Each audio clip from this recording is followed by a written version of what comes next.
Hello, I'd like to invite you to watch this conversation I had the opportunity to have with Charles Hogg. Charles is one of the senior teachers of Brahma Kumaris. He coordinates Brahma Kumaris in Australia.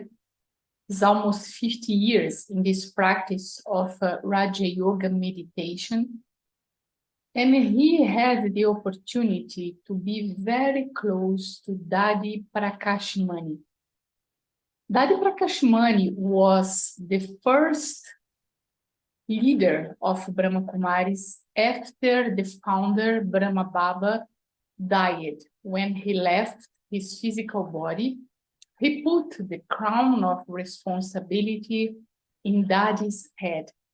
And it was under Dadi's guidance that Brahma Kumaris expanded all over the world. It was a conversation recorded specifically for the students of Brahma Kumaris. And in this context, that there are some words that might be new for you because they are words inside this context of the study of Raja Yoga and the spiritual knowledge. But in any sense, I thought that it could be useful for you to also take benefit of this amazing inspiration, of this personality, of this leadership of Dadi Prakashmani. We say that she was the leader not just of an organization, not just of an institution, but she was the coordinator of the Yagya. And Yagya is the name used for a sacrificial fire, especially in India, when people they want to attain a grace or something that looks like difficult or impossible. They create this fire and they put in this fire objects or things that for them have a special value. And they believe that in doing this, they are going to please the gods, they are going to please the universe, and somehow their desire is going to be fulfilled. So Brahma Kumaris is also called this big yagya, in which each one of us sacrifice all our negativity, everything which limits us, and our aim and objective is to become a complete human being, is to emerge the divine in ourselves, is to come as closer as God, as the truth as we can. And so in this sacrificial fire, people sacrifice their defects, their negativity, and they have this aim of somehow becoming complete. And Dadi Prakashmani was the leader of this big sacrificial fire. It's much more, as I said, than a school, than an institution, than an organization.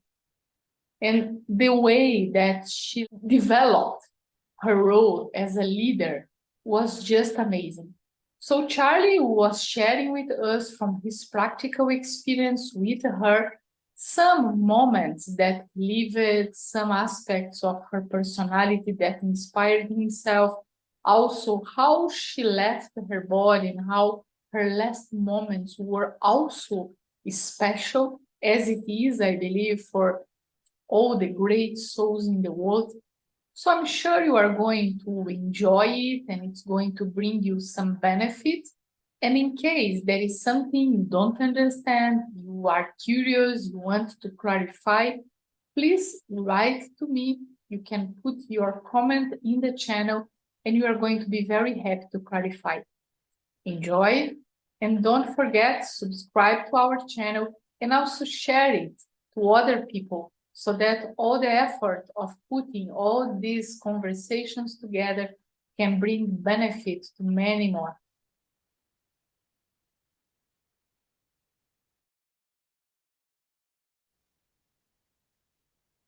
Welcome, Brother Charlie, to Latin America world. So you are being invited here today for this very, very special program in which we are being able to dive a little bit more deep in this world of our dear ancestors, our dear daddies and dadas. And especially in this time, we are speaking about the life and the legacy of Dadi Prakashmani. Many people didn't met Dadi personally, and you had this amazing fortune of spend, I don't know, I mean, if you put together all the time you have spent with Dadi Ji, do you know how many years of shared experiences with her? Yeah, it was about 32 years altogether. I knew her for 32 years. So so it was 32 years. But what I mean is, if you put all together, because like for me, for example, if I put together all the time I have been in Madhuban, it would be like if I have lived in Madhuban for more than 2 years. Yes, So like of all course. the time you have been with Dadi Ji, probably it's like years of living together with her. So for sure you have a lot to share with all of us. And the first question, just to start our conversation, how do you feel? What are the main characteristics you have seen in Dadi Prakashmani as the mother of the Yagya? Of course, Mama was the first mother of the Yagya, but Dadi Ji was the mother that we knew, the mother of the Yagya. The main teacher, we always remember Dadi Ji reading the Murli, and that was the remarkable moments in Madhuban. And also the spiritual leader. So as the mother of the Yagya, the amazing teacher and the spiritual leaders, what were the main characteristics of her in these roles? You know, as you were saying, I had the fortune of spending a lot of time with Dadi Ji. I traveled with her in India. I once went down South India on a train for a few days, and Dadi Ji would read us the Murli in English on the train. She was just like one of us. She had this capacity to be everyone's friend. I've been to Disneyland in America with Dadi Ji. Wow, that might have been an experience. Which was, you could imagine, Dadi Ji meeting Mickey Mouse and Donald Duck, and because she was always so light, and little Mahini, Bridge Mohanbai were there also.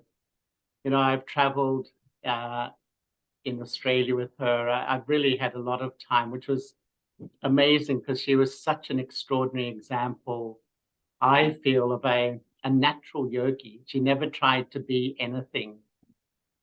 She was so authentic and real. And I always felt she held the whole yagya in her attitude, because Dadi's attitude was one of so much love and respect that, in a sense, I think she held the whole yagya with that vibration, and her personality brought everyone together in a sense of unity because of those motherly qualities that you were mentioning. And I really loved her natural way. And, she had the ability when she needed to be such a dignified leader, because I was there when Rajiv Gandhi came. I met the King of Nepal with Dadi Ji. And that was amazing because I remember looking at the king, who was very royal, but I was thinking, here's the first leader of the Golden Age meeting the last leader of the Iron Age, the last king, so to speak. But I loved the way that when she was just with the family, she was like a child. And I remember once in the early days, in maybe 1977 or so, we used to have Brahma Bhojans like Brahma Baba. We'd sit in the lines and we'd be in silence, and people would come and put the food on all the plates, and it was very yogi atmosphere. And then they served ice cream. And, everyone is remembering about it. And Didi Manmohini poured her ice cream all over Dadi Ji. Dadi Ji poured it all over Didi. And ice cream went everywhere. And I just loved the way she had no sort of sense of being formal, or I'm the leader, I have to be serious. And she wasn't religious at all. And I really loved that.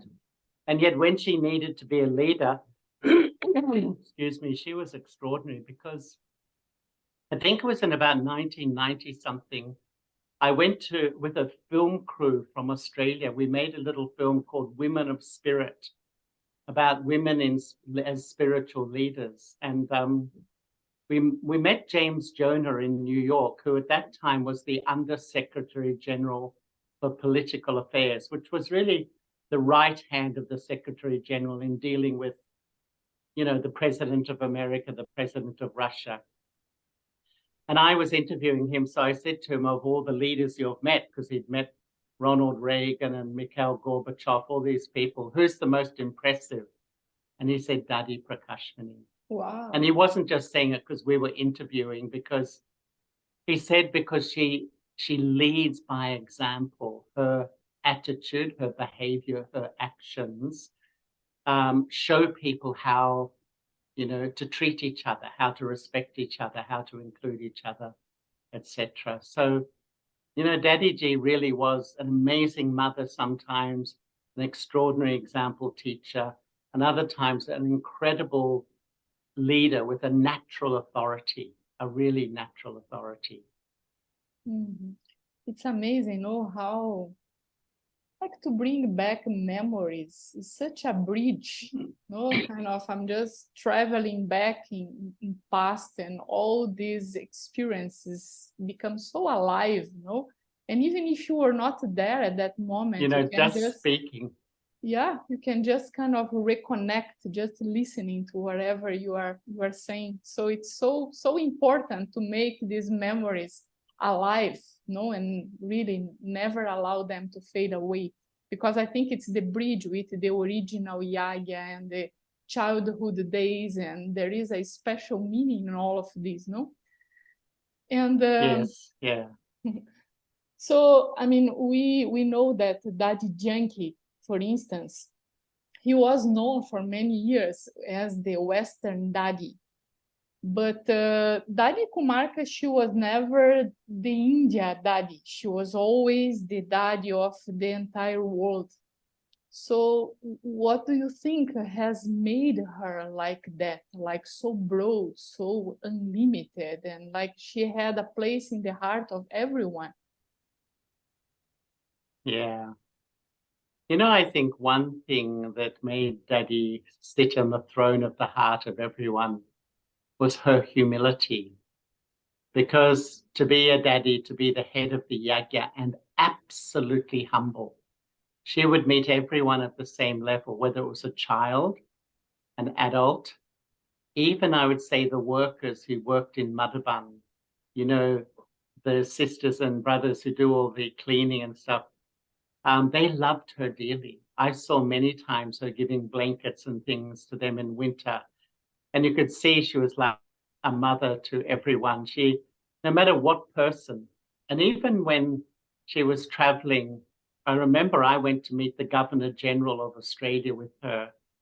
And he is like the Queen's representative, because Australia is a part of the British Commonwealth. And he said to us afterwards, he said, I meet all these heads of state, these political leaders, but I loved meeting her because she had a natural authority and an incredible quality about her that appealed to absolutely everywhere. And I think it was her humility, her purity. But I remember also, I think the way she worked was so wise. She was such a wise leader. And I remember once in Melbourne, there was a brother from San Francisco, I don't know whether you knew him, called Harold. And Harold was actually a psychologist, and quite a famous one in America. And I remember he asked Daddy G, he said, Daddy G, I did a research into what they call NRMs, new religious movements. And from the academic world, the Brahma Kumaris was a new religious movement.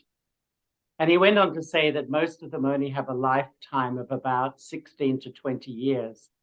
They have a charismatic guru. They attract some followers. then suddenly there's a big growth after 6 or 7 years. And when money comes in, what he said, all their research showed, I'm so sorry about my throat, corruption comes. And when corruption comes, that's when everything starts to go bad. And he said to Daddyji, why has the Brahma Kumaris got stronger and stronger and stronger? And she went on to say that whenever she had a big decision to make, about the whole direction of the yajna, that she would consult all the elder sisters and brothers, and 20 or 30 of them. And she said, even if 75%, 3/4 say, yes, it's good, Daddy, go ahead, but 25% said, Daddy, we're not sure, she would wait for those 25% to get comfortable with the decision. So I think she built unity. She brought the whole world together, whether it was within India or outside of India. She sort of, she was a great leader in inclusion and consultation. And I think because everyone loved her, often they'd say, yes, Daddy, if that's what you want, then we will go with what you want too. So I think her inclusiveness, her unlimited nature, she was like the daddy of the world, like you say. Yeah.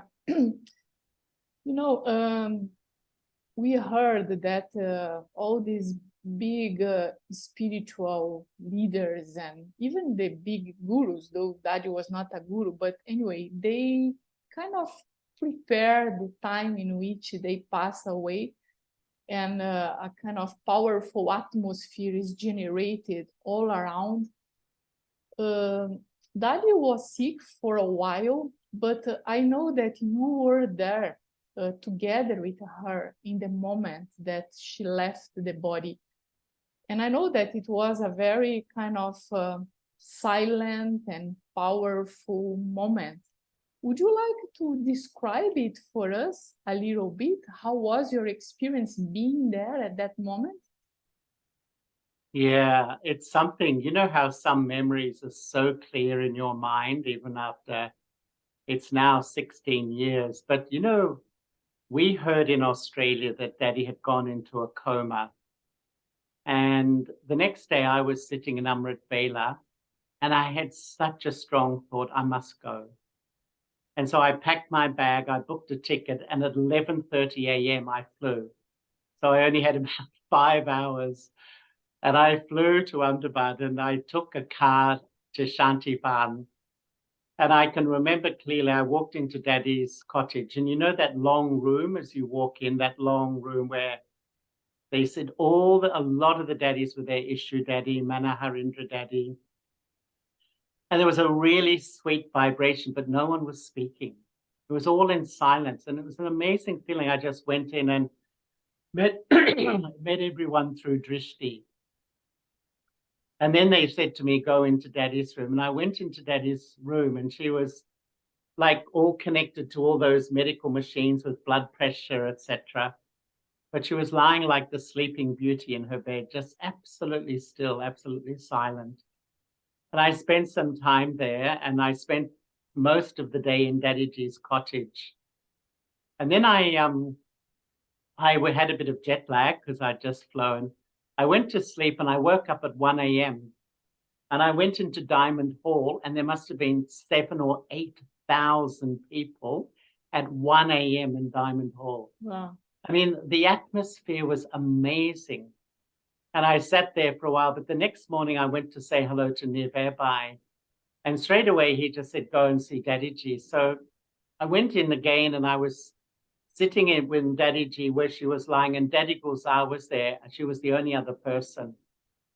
And I looked at those machines beside Daddy. She was just lying so silently, and they were fluctuating, like 225, 140, just completely fluctuating all the vitals of the body. And I sat there for a while again, and then I left, and I went and had breakfast and came back outside Daddyji's cottage, Daddy's cottage. And so many people were there. And then suddenly all the seniors drove up in cars.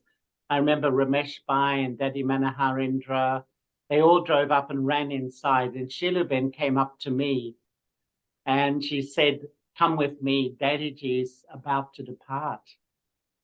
So I went into the room, and that memory is just so amazing because I was standing right in front of her bed, and on one side was, Daddy Gozar, Daddy Jenki, all the daddies that she spent all her life with.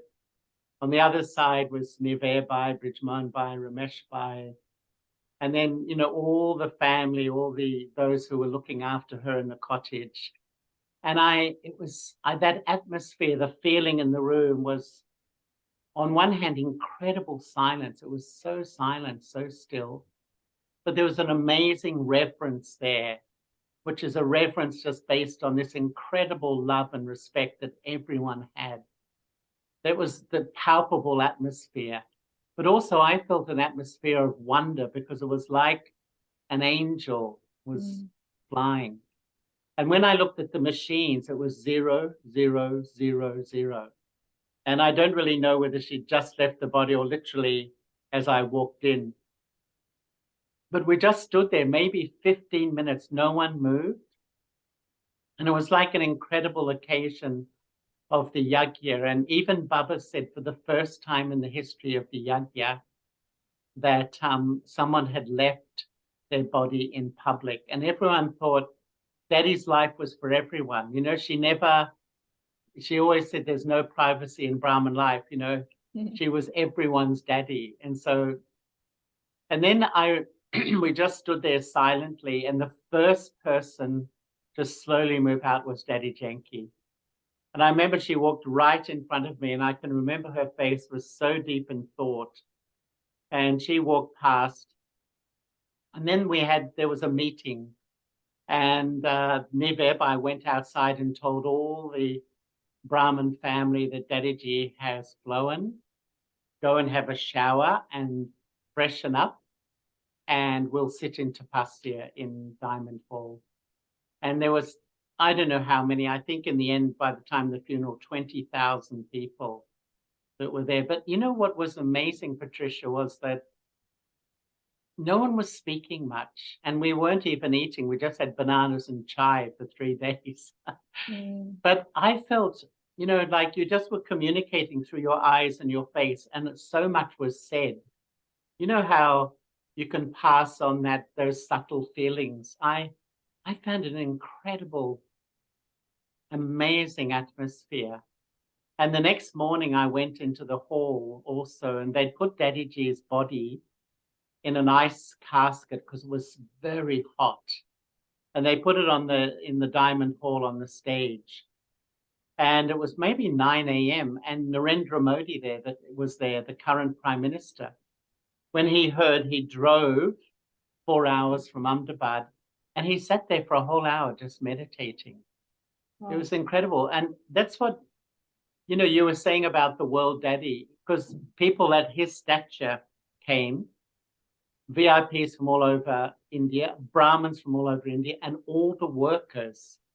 Even the workers were the ones who were crying more than anybody. The people who just sweep the paths and clean the bathrooms, because Daddy had touched everyone in her life. And I remember all the foreigners who came. We went into Daddyji's meeting hall in Shantiban, and we had a sharing. It went on for hours and hours. And every single person had a story of how Daddy had touched their life in a very personal way. And I remember Chandraben from San Francisco, one thing she said I really loved. She said that she actually used to attend Daddyji's center in Mumbai. She was a student with her mother. And once they were going to Madhaban, and in those days, they'd always take gifts like of rice and dal in the train in sacks and things. And she said she was only 15. And when they got to the railway station, there were 7 of them, but they only had 6 tickets. And so Daddyji and all the sisters went and slept in the berths.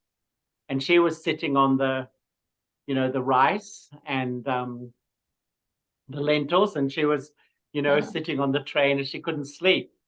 And she said, Daddyji woke up at midnight, saw this young sister trying to sleep, and she got out of her bed and she put her in her bed. And Daddyji stayed up the whole night sitting on the sack of rice. And the next year, Baba made her the main instrument. So that incredible humility, she never had any sense that I'm more special than anybody. She really was an incredible family member. But that time of her passing, and if I can just say one last thing, Baba gave a message every day through Daddy Gulzar. They're incredible messages. You know what Baba kept saying about Daddyji? That I often feel Brahma Baba's formula for perfection was incorporeal, egoless, and viceless. But Daddyji's formula was self-respect and respect.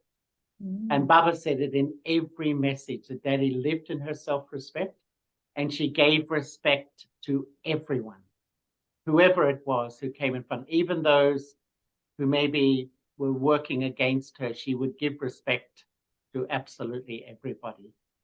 And I really feel that was who Daddyji was, the embodiment of self-respect and the embodiment of giving value and respect to everybody.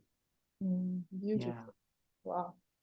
Such an experience, no? And speaking more in terms of your personal feelings, no? Of course, we know that in Brahmin life, maybe it's not as much a matter of missing something, because anyway, Baba teaches us to always look forward and really learn from everything, no, as a kind of part of our process of self-transformation. But did you miss something when she left the body, and what was your effort to overcome it? I mean, more in terms of your personal experience in Brahmin life, like when she left, and then we are kind of left alone without this amazing kind of personality. So personally, did you have this feeling of missing something? Let's say next time you go to Madhuban, and how did you work to overcome it? You know, I'd say, being really open, I've never had that nature of missing anyone. I love Daddyji dearly, really loved her, but maybe on the other hand, I can say there were so many qualities I loved. But one thing that really comes to mind was she was so inclusive. She would sort of really include everybody. So in her mind, there was no sort of special attention to some. And I remember once, you know, when we went on that train ride to Bangalore, you know, the whole Brahmin family came to meet her, and they had so much love for her, and many of them wanted to contribute to the yajna. So they bought her coconuts full of money, wow, like coins. So they'd made them like a little piggy bank, and they put their coins in the coconuts, and they gave Daddy many coconuts. And you know what she did? She got them and she smashed them on the ground. Wow. And money went everywhere. And she made every person in the hall pick up some money and put it in Baba's box. So everyone created their fortune. So rather than the 5 or 6 with the coconut, she made 200 people get the coins and put them in Baba's box. And to me, that was just so typical of Daddyji, of wanting everyone to move forward, including everybody. We're all one family. You know, she was amazingly sort of sweet in that way. And, you know, really, she was incredibly loving. Daddyji, just her nature was incredibly loving. And, you know, I remember there was a brother that I started with, an Australian brother, very sweet, really loved him. And he actually painted a picture of Brahma Baba, which she had in her room in Pandav Bhavan. And he moved away. And once I went to Madhuban, and she said, "Where's this brother? Where is he?" And I said, "Daddy, he's moved away from Brahman life." And the way she said, "Oh, my sweet brother. She really felt sad that this, she just had so much love, whether they were with Baba or moved away from Baba. And I think that unlimited, this is to me a really spiritual person who just loves everybody, no matter what part they play. Daddyji was like that. Beautiful. And Charlie, we have many kind of secrets in our Brahmin life, no? Like we have, Baba, who is not a secret, but we have like this amazing power of purity, and we have the entire cycle in front of us. But I think that another thing that we have, which is this protection and this kind of subtle presence of all the ancestors. And it's there available for us to kind of take support and take help and whatever you need. No, I don't know how much we use it in the right way, but I think it is something that we can really explore and use in our life. And in which way do you feel that Dad is playing her part at this moment to keep sustaining the Yagya as one of the main ancestor souls? Yeah. Well, look at Brahma Baba. His presence is so powerful still to this day. And Daddyji also, I feel, and I think she modeled an attitude. I think that our biggest challenge for most of us is our relationships within, at the end of the cycle, we all carry certain sanskaras, and relationships become a huge challenge. And to me, Daddyji was the master of divine relationships. And I feel that legacy, that's influenced me more than anything, I would say, from Daddyji, is how to look at people, how to respond to people, how to be with people. And I remember once in Australia, a group of us were sitting with her and we said, Daddyji, how do you run this huge yagya? Hundreds of thousands of 84 birth souls. That's not we all have our unique characteristics. And you know what she said? She spoke so sweetly and she said, first I listen, then I teach. So someone of that stature is so busy, she listened from the heart to what the heart was saying from others. And then when you listen to the heart, I think people will listen, and they took Daddyji's advice. And then she said, I trust everyone. I trust everyone. I mean, that's an incredible investment when you really think, because at the end of Kali Yuga, people mistrust everyone, and you have to prove yourself over years to be trusted. But I think that was such an amazing thing that she really did trust. And if someone like Daddyji trusted you, you wanted to live up to her trust. So it made you automatically like, a better person. And then she said, I never try to control anyone. Because I think often as instruments, we think trying to do our best, we become very controlling, and that just alienates everyone around me. Even if it's mentally, even if I'm mentally controlling people, people don't like that vibe. And Daddyji was so wise. She gave freedom to people. And when you give freedom, they come close. They want to listen to your views. I think in a way, she was a master psychologist in the way she interacted with everyone. And I just felt sometimes when I first met her, I remember I was asked to introduce myself in Pandav Bhavan in 1975 in History Hall. And Daddyji was sitting right in front. And she was really looking at me through her third eye, really sussing me out. But I could feel just, how she really knew how to tune into the soul, like Bap Dada. Bap Dada could just give drishti, understand the soul, and fill the soul's heart with what it needed. Daddyji was the same. And because she gave contentment to everyone, she won the blessings from the heart. And I remember her saying, I'm very careful not to lose the blessings from the heart of anyone. So she, she just knew how to manage people. And sometimes she had to be strict. I've seen her very strict, but it was always sweet. It was never bossy or forceful or controlling, but it was done from a place of real love and respect. So people took it well. Mm. I think Daddy was her legacy of love, her legacy of the way she treated people, I think is an incredible example of how, to run this yagya. And it's still with me, definitely. Mm.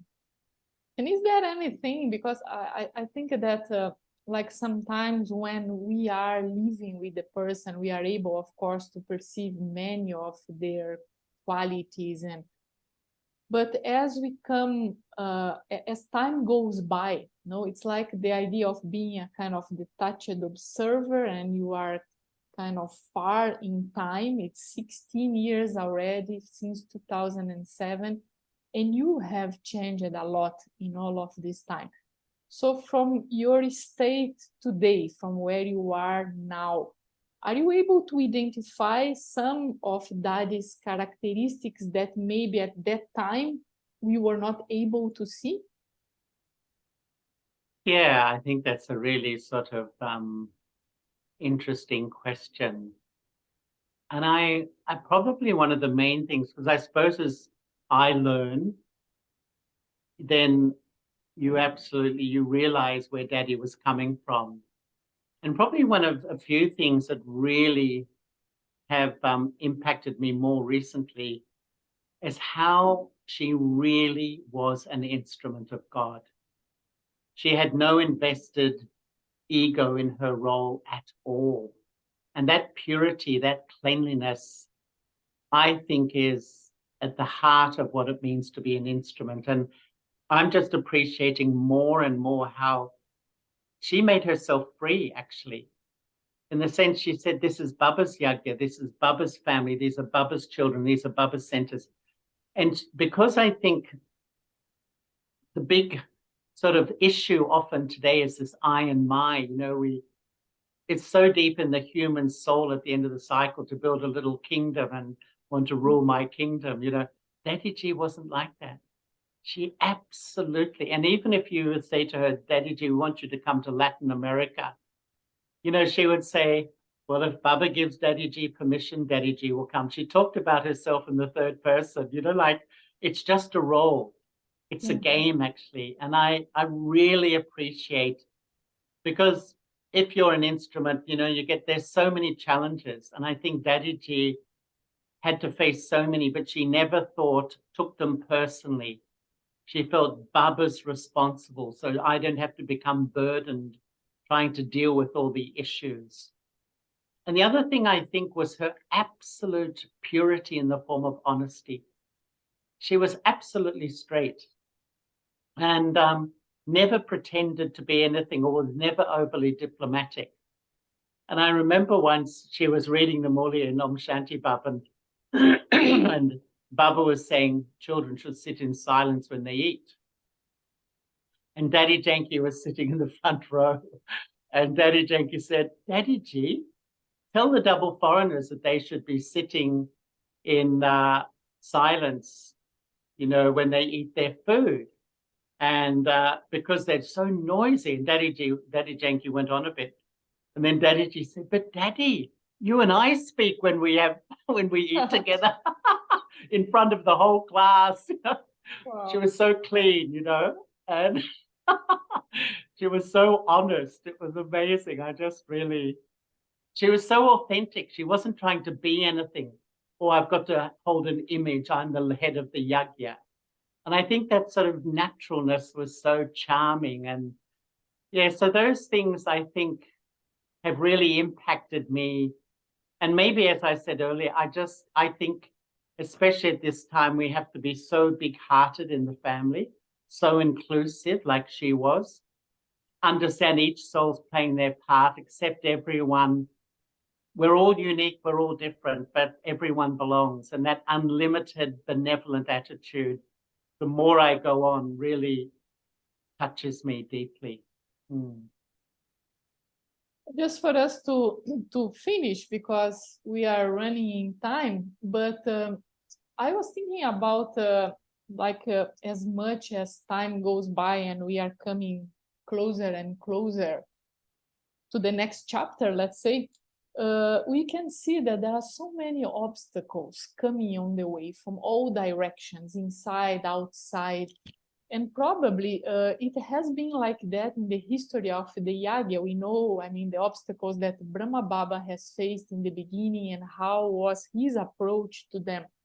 So do you remember specific obstacle and how Dadiji used to deal with these problems and kind of difficult situations in her role as well? Yeah, I mean, I can remember once Didi Nirmala and I arrived in Mount Abu and we went to see her when the yagya was growing so fast. And I remember Dadiji just saying, oh, Baba's keeping me so busy these days. Every second is full. And so many challenges come because it's the Iron Age. She was saying it's the end of Kali Yuga, and you're trying to create a pure system in such an Iron Age world. But I do remember one situation, and it was probably even in the early 1980s, that we were in just Pandav Bhavan, and some people of the Shankar party, which was like an anti-party, came. And one time during Muli, these people went around to every room in Pandav Bhavan, Gyan Vigyan Bhavan, Sukhdam, etc. And they put flyers about the Shankar party on the bed of everyone. And Dadiji, when she heard this, she called every single Brahmin into the meditation hall that was staying there, the double foreigners. And I remember she was such a Shiv Shakti. The way she spoke to everybody, you know, she was really strong. And she just said, whoever's done this, please stand up. Please stand up. You know, we should be open. This is God's house.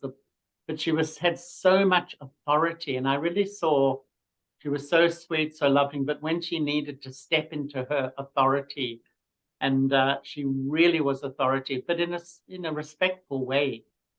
So I really saw her step up to face these sorts of situations. And I know that you could imagine in a huge yagya, you know, now, Patricia, I was in India just a few weeks ago. They have 7,000 centers and 30,000 sub-centers. There's 37,000 centers in India. Mm. And someone said they think it's probably the biggest organization in the country now in terms of centers. It's a massive organization. And sometimes in areas when there was conflict, if some sisters were all, you know, in conflict with each other, Daddy used to sometimes mediate. She'd get them to sit together. She'd listen to both of them. And then with so much love, she'd say, if you really love Baba, if your heart is really with Baba, you'll let this go. Please, for my Baba's honor, for my honor, just get over it. And she would make them hug each other, not make them, but she invited them to hug each other and really let go the differences. And in a sense, really, and because she did it with so much pure feeling that we've got to let these things go because the ego gets very stubborn sometimes. And sisters would really, because they loved Dadiji so much, they wanted to really fulfill her wish that they move on and don't hold on to old stories and old thinking and old differences and this sort of thing. So I think she was an incredible mediator as well. And I found in our RC meetings, she would come into our RC meetings often for a few sessions. And she was amazing. She would listen, and then Daddy Jenki would say, Daddy G, please say something. Her wisdom, the way she had a very detached perspective on everything. And so she was a real observer and often would speak with such depth of wisdom, how to manage situations, how to manage difficult things. So with all her sweetness and lightness, Daddy was incredibly jnani yogi, the way she helped people move through their differences and all the challenges of the yagya. Thank you. So just one last inspiration, because Daddy left and we are here now. And I mean, we are seeing many different scenes in front of us, and I think that many others are still to come. So how can we give Daddy the return for all this amazing example and sustenance through our own lives? How do you feel it's a good way in the context in which we are living today? That's a beautiful question. And, you know, my feeling, Daddy she held the yagya because she respected everyone. And I think the way to really honor Daddy and love Daddy's legacy is to give respect to everyone, to those who respect me, to those who don't respect me, to those who love me, to those who don't. Because Daddy G, you know, even though she was such a great soul, naturally some opposed her. But she was absolutely consistent, because I think she knew she couldn't reach her highest stage if she was holding on to negativity about somebody. And you know, Patricia, that when we were sharing stories after she left the body, little Mohini came in. You know, she said, I shared a bedroom with Daddy for, I don't know how many years it was, like 40 years or something. I never heard her say a bad word about anybody. Little Mohini said that. She would always try to support everyone, no matter what they were going through, no matter what big weakness was there. Daddy G always had this pure feeling that this soul could move on. So the power of respect is the great power of leadership, I think, because you know, your respect gives self-respect, and that respect invests respect for the leadership and the yagya and Baba and everyone. So I think her ability to give value to everyone was incredible, really incredible. Thank you, Charlie. I don't know. I mean, I'm sure that for others it's going to be the same, but for me, it was just like a big journey back and being in the middle of all of these experiences, because you shared all of them with so much of your heart, no? That this kind of vibration was just spread. So many thanks for your experience, for your availability, and I mean, for the truthful way that you share everything with us. And I think it's going to bring all of us also closer to the heart of the Yagi, because I think that Daddy also is a symbol of this heart of the Yagi, isn't it? So and thank you so much, Patricia. I really enjoyed. You know, I love talking about the jewels of our yagya, because I don't know, it uplifts. You're right. It just creates such a good vibration. Yeah. So thank you so much from the heart. Lovely to be with you. Om Shanti. Thanks, Patricia. Bye. Om Shanti.